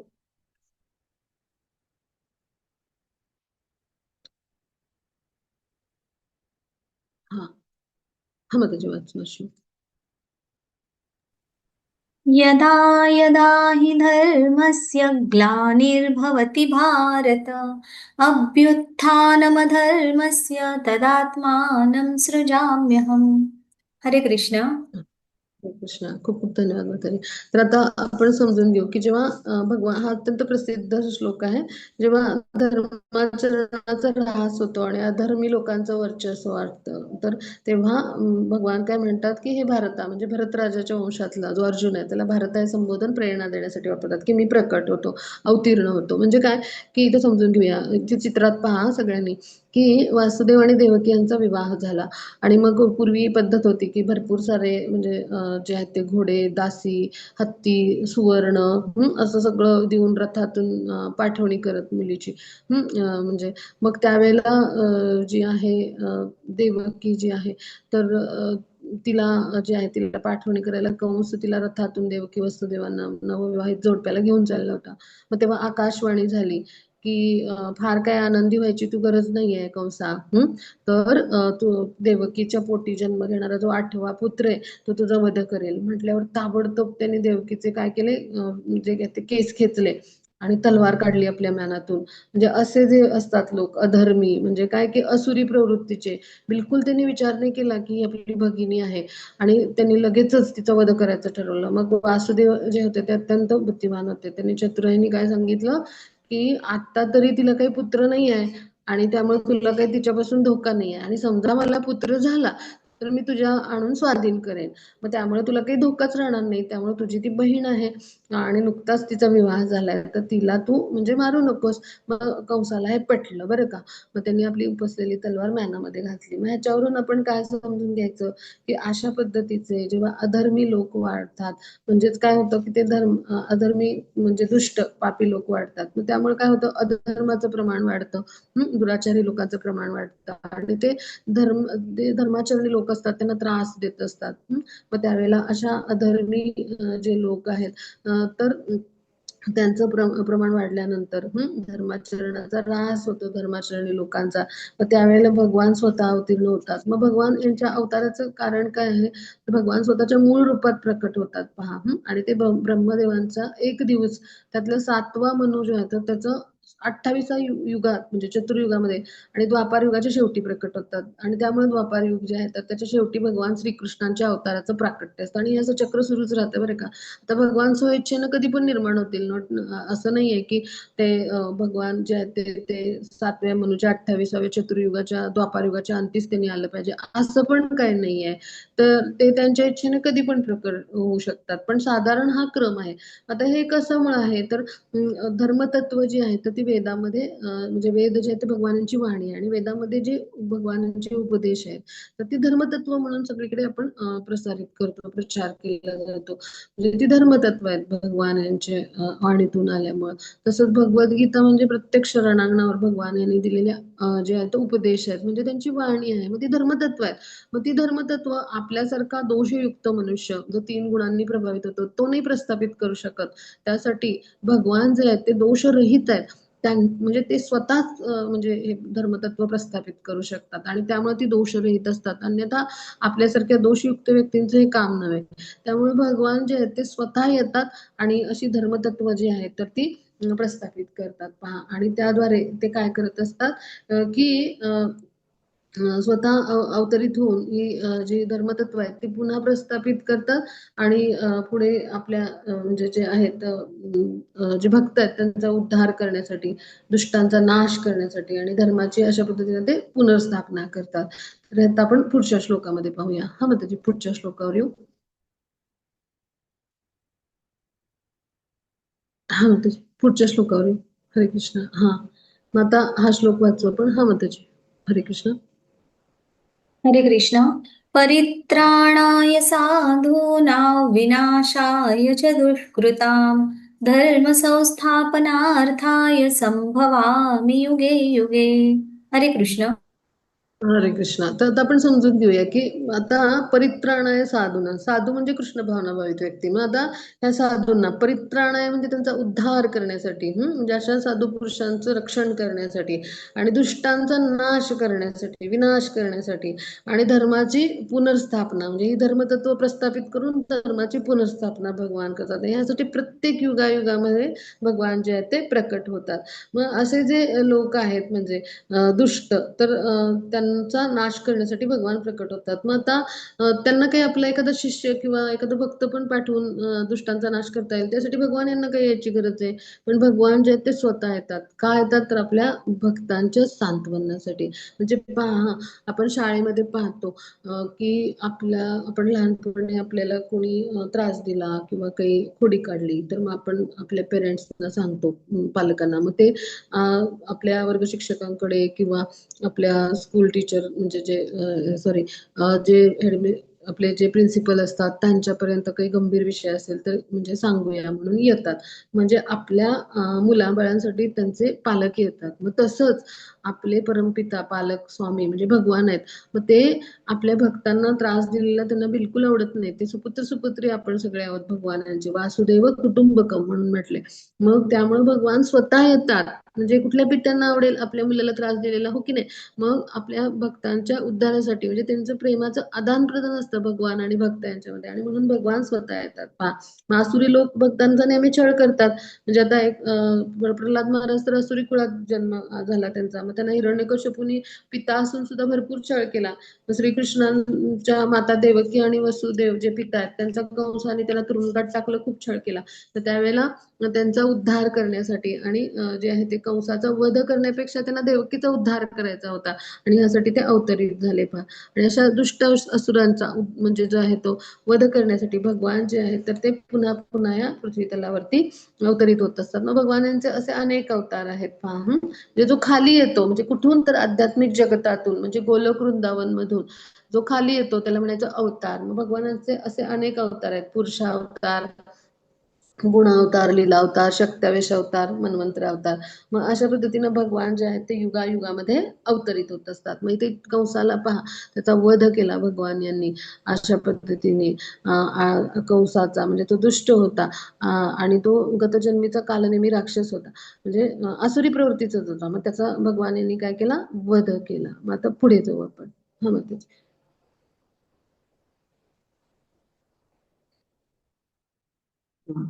हा, मग त्याची हा श्लोक वाचू. हरे कृष्ण. जन्म हा, कर्म च मे दिव्यमेवं यो वेत्ति तत्त्वतः त्यक्त्वा देहं पुनर्जन्म नैति मामेति सोऽर्जुन. हरे कृष्ण. हरे कृष्ण. मग आता इथे भगवान काय म्हणतात की माझ्या जन्माचं आणि कर्माचं दिव्य स्वरूप जाणणारा मनुष्य देहत्याग केल्यानंतर या भौतिक जगतात पुन्हा पुन्हा जन्म न घेता शाश्वत धामाची प्राप्ती करतो. म्हणजे काय की भगवान कसे प्रकट होतात आपण जाणलं. दिव्य अवतरण जाणलं की भगवान स्वतःच्या मूळ दिव्य रूपामध्ये प्रकट होत असतात. मग भगवान जे आहेत ते कशा पद्धतीचं कर्म करतात तेही जाणलं आपण की जे भगवान जे आहेत ते धर्माचरणाचा जेव्हा ऱ्हास होतो तर तेव्हा धर्मतत्वांची स्थापना करण्यासाठी आणि त्याचबरोबर काय की दुष्टांचा जे आहे ते नाश करण्यासाठी, भक्तांचा उद्धार करण्यासाठी हे अवतरित होतात. मग हे आपण सगळं जाणलं कशा पद्धतीने कर्म करतात दिव्य स्तरावर येऊन. म्हणजे दिव्य स्तरावरची कर्म ही अशा पद्धतीने भगवान प्रकट होऊन करत असतात. आणि मग असा जो कोणी भगवान यांचं कर्म जाणतो देहत्याग करण्यापूर्वी, भगवान यांचं जन्म कसा झाला आणि त्यांनी ते कर्म कसं करतात, तर असा व्यक्ती ह्या भौतिक जगतात हे सगळं ज्ञान घेऊन पुन्हा म्हणजे जन्म घेतच नाही. म्हणजे त्यानं देह त्यागल्यानंतर त्याला दिव्य धामाची म्हणजे भगवान यांचं जे शाश्वत धाम त्याला म्हणायचं गोलोक वृंदावन, म्हणजे सर्वश्रेष्ठ वैकुंठ आहे ते, त्याचं नाव गोलोक वृंदावन. तर त्याची प्राप्ती करतात. पहा, मग इकडे पहा, भगवानांच्या अंतरंग शक्तीच्या प्रभावामुळे काय झालं, भगवान प्रकट झाले. मग छोट्या बालकाच्या रूपात त्यांनी स्वतःला अवतरित केलं माता देवकीच्या आज्ञेनुसार. मग त्यानंतर त्यांनी आज्ञा केली की वासुदेवांना तुम्ही मला सुरक्षित ठिकाणी म्हणजे गोकुळामध्ये नंदबाबांकडे घेऊन जा. मग त्यांचं संरक्षण करायला अनंत शेष होते. पहा, पाठीमागे ते जेव्हा यमुनेतून जात होते तेव्हा. आणि अशा पद्धतीनं भगवान जे आहे त्यांच्या योजनेनुसार सगळं कार्य घडलं. आता पुढे जाऊ आपण. मग त्याच्या पुढच्या श्लोकावर येऊ.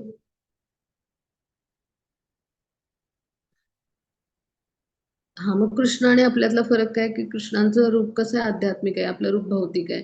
मग आपण म्हणजे तात्पुरतं जे आहे तर म्हणजे आपलं जे रूप आहे आपण एक शरीर टाकून दुसऱ्या शरीरामध्ये प्रवेश करतो आपला आत्मा.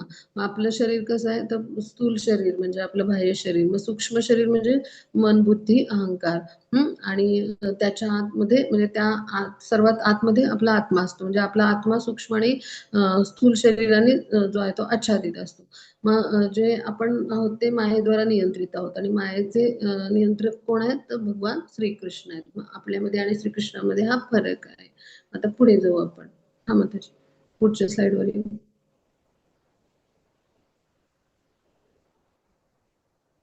हा तर आता ह्या श्लोकामध्ये भगवान काय म्हणतात ते आपण समजून घेऊ. आता हा श्लोक वाचू. हरे कृष्ण.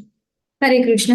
वीतरागभयक्रोधा मन्मया मामुपाश्रिताः बहवो ज्ञानतपसा पूता मद्भावमागताः. हरे कृष्ण. हरे कृष्ण. मग आता आपण समजून घेऊ की भगवान हा श्लोक फार महत्वाचा. ह्याचा अर्थ ज्याला समजला ना तर त्याला भगवत प्राप्ती झाली. तर आता आसक्ती, भय आणि क्रोध यापासून मुक्त झालेले, पूर्णपणे मतपरायण म्हणजे भगवान यांच्या चरणी लीन झालेले, माझा आश्रय ग्रहण करणारे गतकाळातील अनेक मनुष्य माझ्या विषयाच्या ज्ञानामुळे शुद्ध झाले आणि त्यामुळे सर्वांना माझ्या विषयीचे दिव्य प्रेम प्राप्त झाले. आता कसं झालं पहा, आपलं कसं असतं, आपल्याला वर्तमान जीवनामध्ये अनेक इच्छा लालसा असतात. मला हे हवं ते हवं असं. तर त्या आसक्ती तर त्या जोपर्यंत आपल्या सुटत नाहीत मग आता वर्तमान जीवनात आपल्याला ह्या आसक्ती असतात. आपल्याला भय कसलं असतं तर भविष्याची चिंता असते आपल्याला आणि त्यामुळे भय असतं भविष्याचं. आणि क्रोध कसला असतो तर आपल्या भूतकाळामध्ये आपण ज्या गोष्टी केल्या तर त्यावेळेला हे असं करायला पाहिजे होतं, तसं करायला पाहिजे होतं, चुकत झाली माझी, असं म्हणून आपण स्वतःवरच क्रोध करत असतो.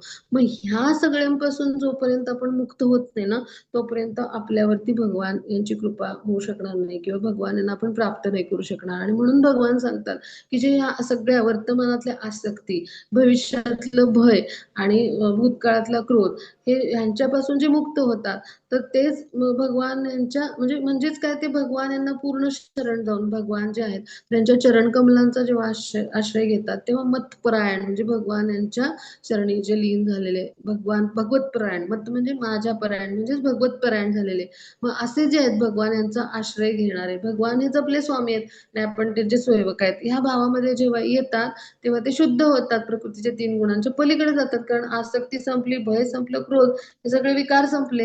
याची प्रकृतीच्या 3 गुणांच्या प्रभावाची ही लक्षणं आहेत. म्हणजे रजोगुण, तमोगुण यामध्ये हे सगळं भय, आसक्ती, क्रोध हे सगळं असतं. मग हे सगळ्याच्या पलीकडे जातो. मग असा भक्त शुद्ध होतो आणि मग त्याला दिव्य प्रेम म्हणजे शुद्ध प्रेम, ज्याला ट्रान्सजेंडर लव्ह असं म्हणतो, तर हे प्राप्त होतं. आता पुढे जाऊ आपण. मग पुढच्या स्लाइडवर. हा हा मग इथे भगवान काय म्हणतात की ये यथामा प्रपद्यन्ते तांस्तथैव भजाम्यहम मम वर्तमानुवर्तन्ते मनुष्याः पार्थ सर्वशः. म्हणजे काय की जो ज्या भावाने मला शरण येतो त्याला अनुरूप असे मी फळ देतो. म्हणजे हे पार्था, म्हणजे आता पृथा हे कुंती मातेचं नाव आहे, मग तिचा पुत्र म्हणून त्याला पार्थ असं म्हटलंय अर्जुनाला की माझ्या मार्गाचे सर्वजण अनुसरण करतात. म्हणजे ह्याच्यातून खूप महत्वाचा आपण संदेश घेऊ. भगवान काय म्हणतात, जो जशा भावाने मला शरण येतो तसं मी त्याला फळ देतो. आता हे कसं समजून घ्यायचं तर पहा की इकडे हे जे वासरू आहे ते भगवान आपले स्वामी आहेत म्हणून त्यांच्या चरण कमलांशी गायी वासरू हे सगळे लीन राहतात. मग हा शांत भाव झाला, शांत रस. मग आता बलरामजी आहेत ते कृष्णांचे पाय चेपतात पाचित्रामध्ये आणि एकीकडे मग कृष्ण जे आहेत ते बलरामजी थकल्यावर त्यांचे पाय चेपतात. म्हणजे हा मोठे बंधू आहेत ते. मग हा वात्सल्य भाव झाला. म्हणजे त्यांनी भावाचं नातं कृष्णांशी जपलं, मग कृष्णांनी पण ते नातं म्हणजे जसा भाव तुमचा तसं कृष्णांनी आदान प्रदान केलं प्रेमाचं. मग आता गोपीजन आहेत ते मित्र आहेत भगवान यांचे, सखा आहेत. मग त्यांनी भगवान यांच्या बरोबर खेळ खेळले, भगवान यांच्या अगदी खांद्यावरती ते चढायचे, असं सगळं आपला मित्र समजून सगळ्या गोष्टी केल्या. मग त्यांच्याशी पण भगवान यांनी मित्रत्व सखा भाव जपला. मग यशोदा मैया त्यांनी काय केलं, भगवान यांच्याशी माता म्हणून प्रेमाचं आदान प्रदान केलं. मग त्यांनी पण आपल्या मातेविषयी आदर दाखवला आणि तितकंच प्रेम केलं. म्हणजेच काय की भगवान यांचे हे सगळे उच्च कोटीचे दिव्य भक्त आहेत. ते भगवानांचा ज्यांना संग मिळाले ते, आणि ते वेगवेगळ्या भूमिका करतायत वेगवेगळ्या रसामध्ये. जसं नाटकातली पात्र जी असतात वेगवेगळी ते आपल्या भूमिका बजावतात, पण सगळे जे असतात ते व्यक्तिशः वेगळे असतात. मग तसंच वृंदावनचा जो मुख्य रस आहे तो म्हणजे काय आहे, माधुर्य रस, म्हणजे प्रेम भाव जो आहे दिव्य स्तरावरचा. आणि मग हे सगळे जण, कुणी मित्र, कुणी पिता, कुणी माता, असे कुणी भाऊ, असे भगवान यांचे हे भक्तच आहेत बरं का, गतजन्मीचे. मग अशा पद्धतीने भगवान यांचं प्रेमाचं त्यांच्याशी आदान प्रदान होतं. मग आता कंसाने काय केलं, भगवान यांचं आठवण केली पण शत्रुता केली. शत्रू म्हणून सदैव तो भिवून घाबरून असायचा, इकडून कृष्ण आला तर तिकडून असं. मग त्यामुळं कृष्णांची शत्रू म्हणून. मग भगवान यांनी जसा त्याचा भाव होता त्या अनुरूप त्याला फळ दिलं, त्याच्याशी शत्रुता केली आणि त्याचा वध केला. म्हणजे तुमचा जसा भाव, ज्या भावाने तुम्ही माझ्याकडे येता, तर शरण येता, तर त्या अनुरूप फळ. मग शत्रुता केली म्हणून त्याचा वध केला. मग प्रेम केलं सखा म्हणून, तर त्यांना प्रेम दिलं. म्हणजे आपला जसा भाव तसं आपल्याला भगवान यांची कृपा मिळते. मग हा सर्वात महत्वाचा श्लोक ऑफ द डे आपण सगळ्यांचं आपण रोज म्हणून घेतो, तर त्यासाठीचा हा आजचा श्लोक आहे. मग आता पुढे जाऊ आपण. हा मग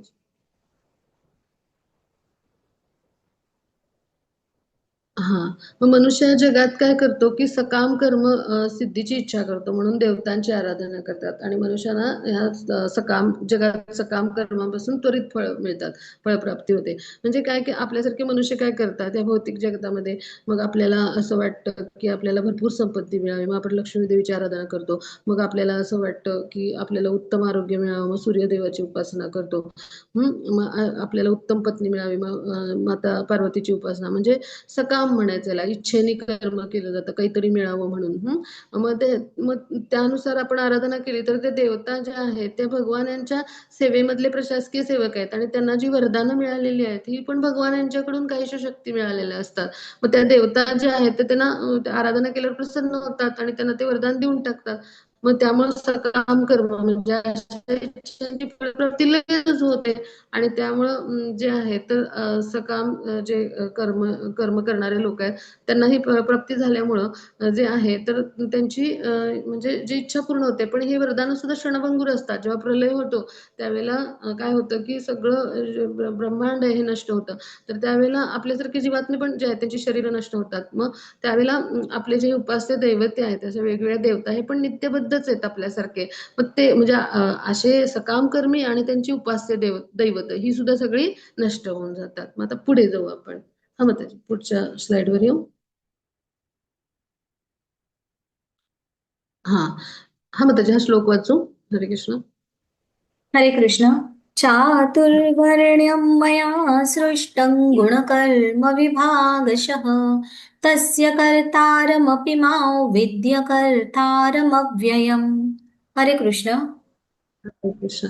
आता भौतिक प्रकृतीचे जे तीन गुण आहेत, सत्व रज तम, यांना अनुरूप जी कर्म होतात प्रत्येक व्यक्तीकडून, म्हणजे ह्यानुसार जो कर्म करत असतो आपण, जे असतो करत ते. मग आता त्यानुसार आपला जो मानवी समाज आहे त्याचे 4 विभाग केलेत. कसे, तर जे आपली गुणवैशिष्ट्ये आहेत भौतिक स्तरावरची त्यानुसार.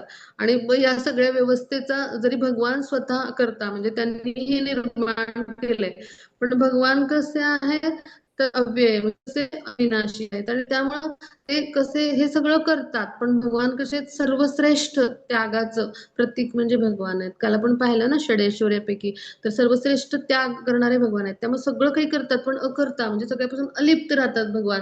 आणि आपल्या धामामध्ये ते दिव्य धामामध्ये जे आहे तर ते आपल्या लीलांमध्ये रममाण असतात. म्हणजे ते ह्या सगळ्या कुठल्या गोष्टीमध्ये भौतिक प्रकृतीमध्ये ते कुठेही जे आहेत तर तिथे जे आहेत कुठल्या गोष्टीमुळे प्रभावित होत नाहीत. आता हे जे 4 वर्ण आहेत ते कोणते, तर ब्राह्मण वर्ण म्हणजे जो आहे हे सत्वगुणी लोक असतात, अत्यंत बुद्धिमान आणि भगवान यांच्याविषयीचं आध्यात्मिक ज्ञान घेणं आणि त्याचं आदान प्रदान करणं, असे जे असतात ते ब्राह्मण वर्णाचे लोक असतात. मग ते सत्वगुणामध्ये स्थित असतात. मग क्षत्रिय म्हणजे काय, सगळ्या प्रशासकीय सेवा, राज्य चालवणं, राज्यकारभार करणं, धर्माचरणी लोकांचं संरक्षण करणं. तर हे म्हणजे क्षत्रिय, म्हणजे थोडक्यात सगळ्या प्रशासकीय सेवा आपण जसं म्हणू ऍडमिनिस्ट्रेटिव्ह असे. तर मग ते म्हणजे क्षत्रिय. मग ते जे असतात ते रजोगुणामध्ये स्थित असतात. मग आता वैश्य म्हणजे काय, की कृषी, गोरक्षा, वाणिज्य म्हणजे शेती करतात, गायींचं पालन करतात, वाणिज्य म्हणजे अर्थ म्हणजे व्यापार करतात, देवाण-घेवाण. मग ते जे आहे ते म्हणजे जे आहेत तर ते रजो आणि तमोगुणामध्ये स्थित असतात. त्यांचं मिश्रण असतं. आणि मग शूद्र म्हणजे काय, ह्या तिन्ही वर्णांच्या लोकांची सेवा करतात. मग ते जे आहेत ते तमोगुणामध्ये स्थित असतात. मग असे 4 प्रकारचे जे लोक आहेत, तर हे कशामुळं हे वर्ण म्हणजे 4 वर्ण कशामुळे बनवले? क्षमा असावी, लोक नव्हे 4 वर्ण. तर हे जे आहेत तर ते गुणवैशिष्ट्य भौतिक स्तरावरचे जे आहेत तर त्यानुसार बनवले आहेत. म्हणजे यांची रचना जी आहे ती भगवान यांनी केली आहे पहा. मग त्यामुळे ही दोषरहित रचना आहे. आणि अशी जर रचना असेल तर समाजामध्ये शांती किंवा समाधान प्राप्त होईल. मग जो भगवान यांचा भक्त असतो वैष्णव उच्च कोटीचा, म्हणजे जो प्रत्यक्ष भगवानांची भक्तिमय प्रेममय सेवा करतो, तर तो ब्राह्मण वर्णाच्या पलीकडे पोहोचलेला असतो. म्हणून वैष्णव हा सर्वश्रेष्ठ मानला गेला. म्हणजे या वर्णांच्या पलीकडे असतो. म्हणजे जो असतो म्हणजे जो तर तो वैष्णव. वैष्णव म्हणजे कोण? कृष्ण भक्त, जो हरे कृष्ण महामंत्राचा जप करतो, भगवान यांची प्रत्यक्ष भक्तिमय प्रेममय सेवा करतो, तो वैष्णव. आता पुढे जाऊ आपण. हा माताजी, पुढच्या स्लाइड.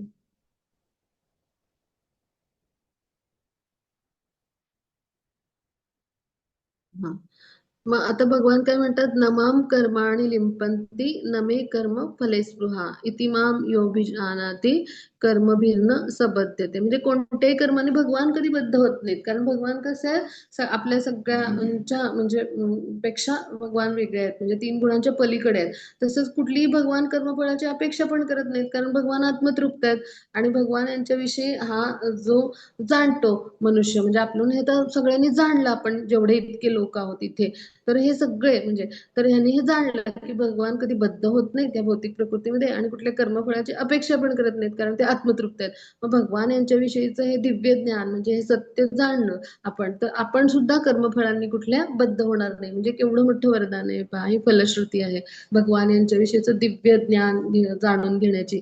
भगवान यांच्या जन्माचं आणि कर्माचं ज्ञान जाणून घेण्याची फलश्रुती काय पाहिली आपण आधीच्या श्लोकामध्ये, की आपल्याला पुन्हा या भौतिक जगतामध्ये परतून यायला लागत नाही. मग ही दुसरी फलश्रुती आहे. मग इथे चित्रात पहा, की भगवान जे आहे तर त्यांनी जे इतके म्हणजे पूर्ण पुरुषोत्तम भगवान सगळ्या ब्रह्मांडांचे स्वामी असून सुद्धा काय केलं, की त्यांनी ब्राह्मण जे मित्र आहेत त्यांचे सुदामा, त्यांचं पादप्रक्षालन केलं आणि रुक्मिणी मातांना त्यांना पंख्यानी वारा घालायला सांगितला.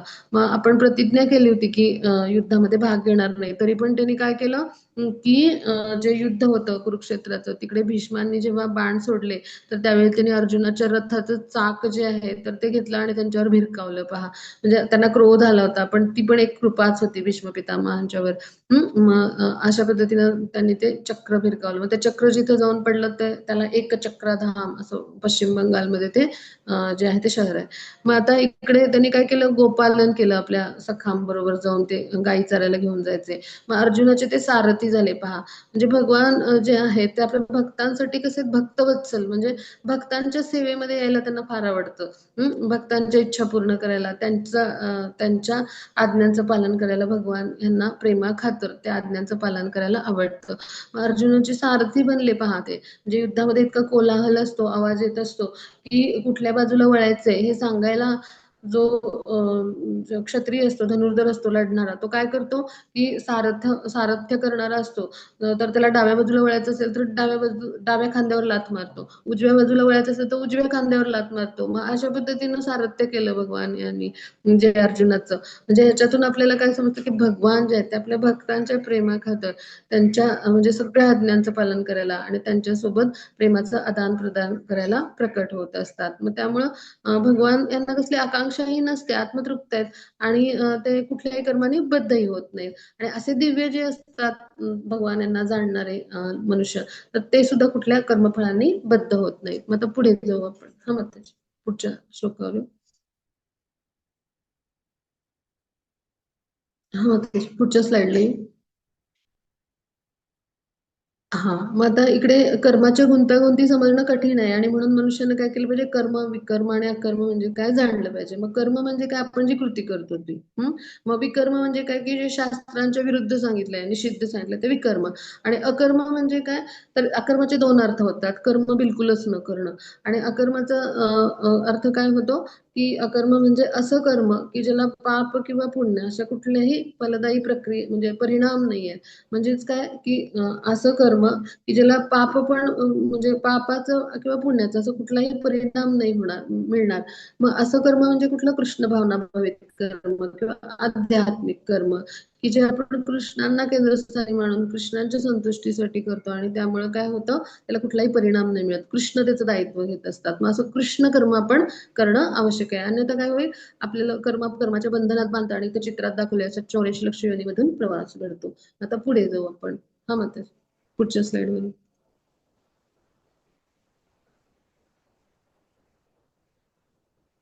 हां. मग विकर्म म्हणजे काय, की वेदांचं जे पालन करत नाहीत असे विकर्मी म्हणजे ते निम्न स्तरावरचे आहेत. म्हणजे का तर म्हणजे जे साधू, गुरु, शास्त्र जे आहेत तर ह्यांनी त्यांना म्हणजे अमान्य केले. का?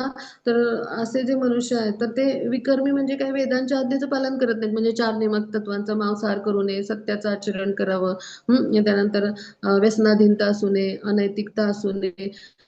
मग त्यामुळे काय होतं, की मनुष्य जीवनाच्या मूळ उद्देशापासून दूर जातात. मनुष्य जीवनाचा मूळ उद्देश आहे भगवत प्राप्ती. मग त्यामुळे ते विकर्मी.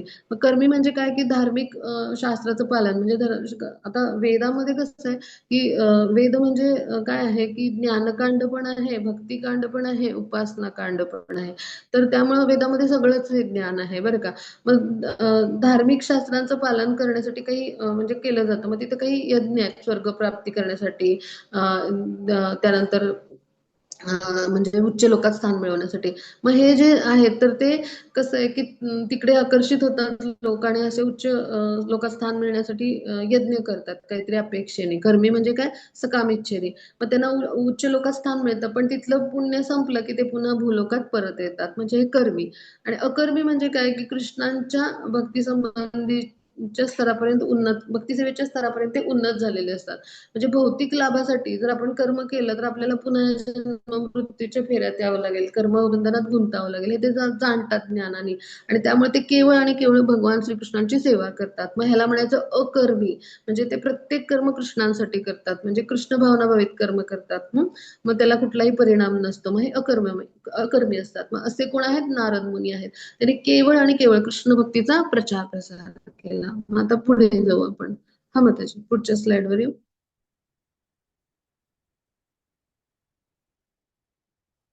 हां. मग आता हा जो श्लोक आहे हा आपण समजून घेऊ. हां माताजी हा वाचूया. हरे कृष्ण. तद्विद्धि प्रणिपातेन परिप्रश्नेन सेवया उपदेक्ष्यन्ति ते ज्ञानं ज्ञानिनस्तत्त्वदर्शिनः. हरे कृष्ण. हरे कृष्ण. मग आता आपण इथे खूप छान माताजी खूप खूप धन्यवाद. तर इथे आपण समजून घेऊया की आध्यात्मिक जे ज्ञान आहे तर हे कसं आपण मिळवू शकतो तर ह्याच्यासाठी जो आहे तर हा महत्वाचा श्लोक आहे. तद्विद्धी म्हणजे काय की गुरुकडे जा. आणि तिथे काय करा गुरुकडे जा आणि तिथे गुरुंकडे जाऊन आपण काय बरं करायचंय तर आता प्रणिपातेन तर गुरुंकडं जायचं आणि त्यांची नम्र जे आहे विनम्र भावानं जी आहे तर ती सेवा करायची. म्हणजे आणि मग परिप्रश्नेन सेवया म्हणजे काय की गुरूंची सेवा तुम्ही करा. गुरुंकडे जा तुम्ही आध्यात्मिक गुरुंकडे जायचं तुम्ही. मग विविध यज्ञांचं जे ज्ञान आहे म्हणजे अशा वेदामध्ये तर हे गुरुंकडे असतं. मग प्रणिपातेनं म्हणजे जा. परिप्रश्नेनं तद्विद्धी म्हणजे काय जाणण्याचा प्रयत्न करा. मग तद्विद्धी हे ज्ञान जाणण्यासाठी तुम्ही कुठे जा आध्यात्मिक गुरूंकडे. म्हणजे तद्विद्धी म्हणजे तुम्ही कुठे जा विविध यज्ञांचं ज्ञान जाणण्याचा तुम्ही प्रयत्न करत असताना प्रणिपातेनं म्हणजे गुरुंकडे जा आणि तिथे जाऊन काय करा परिप्रश्नेनं म्हणजे तुम्ही प्रश्न कधी कराल त्यांना नम्रतापूर्वक म्हणजे त्यांची सेवा करून एक नम्र भावाने त्यांच्या चरणी लीन होऊन अशा सेवेने त्यांना संतुष्ट केल्यानंतर तुम्ही काय करा तुमचे प्रश्न शंका मनातले विचारा आणि तुमचं अज्ञान दूर करून घ्या. मग त्यावेळेला काय होतं उपदेक्षन्ति ते ज्ञान म्हणजे ते तुम्हाला उपदेश देतील म्हणजे सगळं आपल्याकडचं ज्ञान संतुष्ट होऊन देऊन टाकतील आणि तुम्हाला शिष्य होऊन स्वीकारतील. मग हा दीक्षाविधी असतो. आणि मग काय होईल, ज्ञानीनं तत्वदर्शिना, म्हणजे असे जे असतात ते कोण असतात, तर ते आत्मसाक्षात्कारी पुरुष असतात. त्यांना सत्याचं दर्शन, म्हणजे भगवान हे परम सत्य आहे, तर त्यांचं दर्शन झालेलं असतं. त्यांनी वेदांचे हे जे ज्ञान आहे सगळं, तर ते भगवानच्या यांच्या कृपेमुळे, ते आत्मसाक्षात्कारी असल्यामुळे जाणलेलं असतं. आणि म्हणून अशा आध्यात्मिक गुरूंकडे जाऊन आपण त्यांची सेवा करायची. आणि मग त्यांच्याकडे म्हणजे सेवा करून अत्यंत नम्र भावाने, की मी तुमचा एक तुच्छ सेवक आहे, त्याद्वारे त्यांना सेवा करून संतुष्ट करून मग त्यांना प्रश्न विचारले तर ते संतुष्ट होऊन ज्ञान देतात पहा. आणि अशा ज्ञानाद्वारे आपण आध्यात्मिक स्तरावर उन्नती करू शकतो. आणि म्हणून शिष्यानं कसं असलं पाहिजे, नेहमी विनम्र असलं पाहिजे पहा. मग हे पारंपरिक ज्ञान आहे. तर हे गुरु शिष्य परंपरेतून आपल्याला मिळू शकतं. मग जसे इथे चित्रात पहा, की श्रीकृष्ण जे आहेत ते जरी स्वयं भगवान होते, तरी पण ते जेव्हा मनुष्य रूपात आले, तर ते तेव्हा आपले जे गुरु आहेत सांदीपनी मुनी यांच्याकडे ज्ञान घेण्यासाठी गेले पहा. आणि त्यांनी त्यांच्याकडून ज्ञान घेतलं आणि त्यांना गुरुदक्षिणा दिली. म्हणजे त्यांनी पारंपरिक पद्धतीनं ज्ञान घेतलं, आपल्या सर्वसामान्यांसमोर हा आदर्श प्रस्थापित केला पहा. मग त्यांच्या चरणचिन्हांचं आपण अनुसरण करायचं. आता आपण पुढे जाऊ. माताजी बहुतेक संपल्या असाव्यात स्लाइड ना. हरे कृष्ण. हा, इकडे आपला अध्याय संपला. कोणाला काही शंका असेल तर आपण विचारूया. आणि आपला श्लोका ऑफ द डे आहे, माताजी तो थोडा स्क्रीनवर आणा तो श्लोक.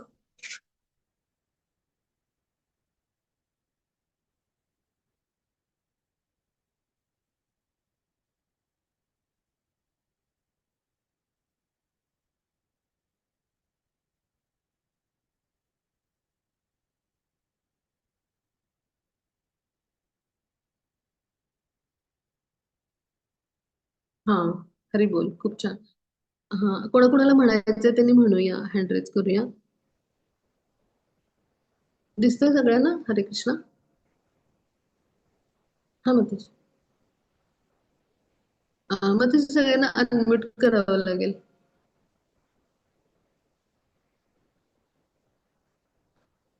हरे कृष्ण.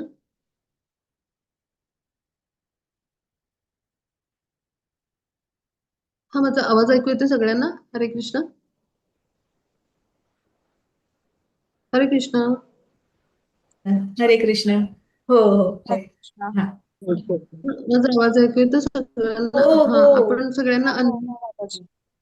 हो, अनम्यूट करूया. आणि कोणाकोणाला इच्छा आहे आजचा श्लोक म्हणायची त्यांनी म्हणूया हँड रेज करून. जसं काल म्हणाले सगळेजण, सगळ्यांनी खूप छान काल प्रतिसाद दिला होता. आजही आपण सगळ्यांनी प्रयास करूया. कोण कोण म्हणेल? हरे विवो कृष्णा विवो माताजी बोला. 105. ओके माताजी. हरे कृष्णा. हा, म्हणूया माताजी. हा मा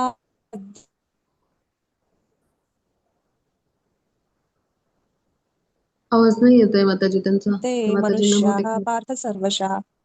आता म्हणून झालं. माताजी पुन्हा एकदा म्हणा, तुमचा आवाज नाही आला. हो हो ठीक आहे. हम्म.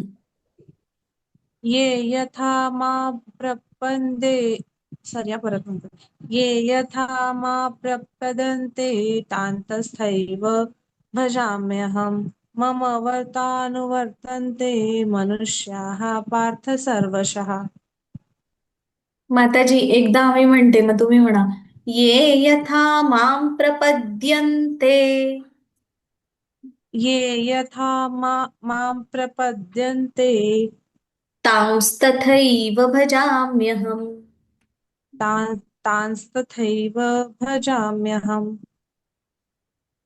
मम वर्त्मानुवर्तन्ते मम वर्त्मानुवर्तन्ते मनुष्याः पार्थ सर्वशः.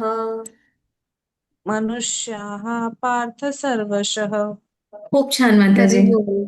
हं. हरी बोल, खूप छान हरे माताजी. कृष्ण. योजना माताजी असल्याचा आपल्याला छान लाभ आहे ना. हरी बोल माताजी, खूप छान. थँक्यू अजून माताजी. कोणाला अजून कोणाला म्हणायचंय? खूप छान. अजून कोण प्रयास करेल? हरे कृष्णा.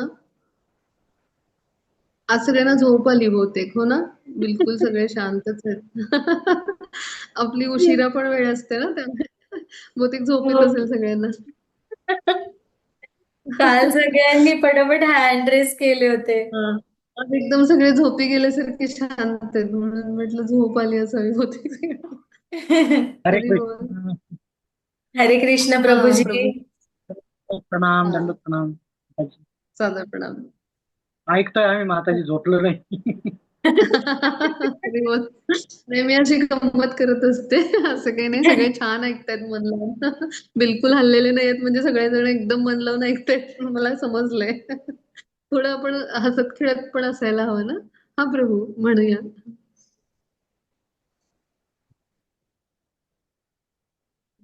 हा प्रभू म्हणूया. आणि पूजा माताजींना पण म्हणायचंय, त्यांनी मी म्हणून मेसेज केलाय माताजी. हा पूजा हो माताजी. ओके. प्रभूंचा आवाज नाही येत आहे तोपर्यंत पूजा माताजी म्हणू देत काय मग? हो, म्हणा हा माताजी. माताजी म्हणू. अनम्यूट व्हा.